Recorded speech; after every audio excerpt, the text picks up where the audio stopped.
जळगाव जामोद उपविभागीय अधिकारी शैलेश काळे यांच्या अध्यक्षतेखाली 23 जानेवारी रोजी स्थानिक सांस्कृतिक भवन येथे अनुसूचित जाती व अनुसूचित जमाती अत्याचार प्रतिबंधक अधिनियम 1989 सुधारित अधिनियम 2016-2018 या अधिनियमाच्या अनुषंगाने नागरिकांमध्ये जनजागृती व्हावी व जातीय सलोखा अबाधित राहावा या उद्देशाने कार्यशाळेचे आयोजन करण्यात आले होते। याबाबत जळगाव जामोदचे उपविभागीय अधिकारी शैलेश काळे यांनी अनुसूचित जाती व अनुसूचित जमाती अत्याचार प्रतिबंधक अधिनियम 1989 सुधारित अधिनियम 2016-2018 च्या अनुषंगाने पोलीस यंत्रणा, समाज कल्याण विभाग आणि प्रशासन यांची भूमिका व जबाबदारी आणि कार्यपद्धतीबाबत सविस्तर मार्गदर्शन केले। तसेच या कायद्यातील महत्त्वाचे कलमाविषयी सखोल आणि सुलभ भाषेत माहिती सुद्धा उपस्थितांना सांगितली। त्याच्यासोबत ॲडव्होकेट मारोडे, शासकीय अभियोग्यता, जळगाव जामोद यांनी न्यायालयीन कामकाज कसे असते याची माहिती देऊन त्याच्यावर प्रकाश टाकला।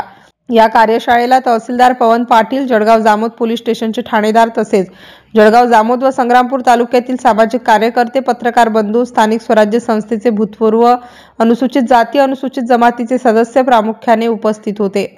ग्रामस्थांवरील पोलीस पाटील, तलाठी, CSC सेंटर चालक, महा ई सेवा केंद्र चालक यांची सुद्धा प्रमुख उपस्थिती होती। MCN न्यूज मराठी करिता अर्शद इक्बाल, जळगाव जामोद।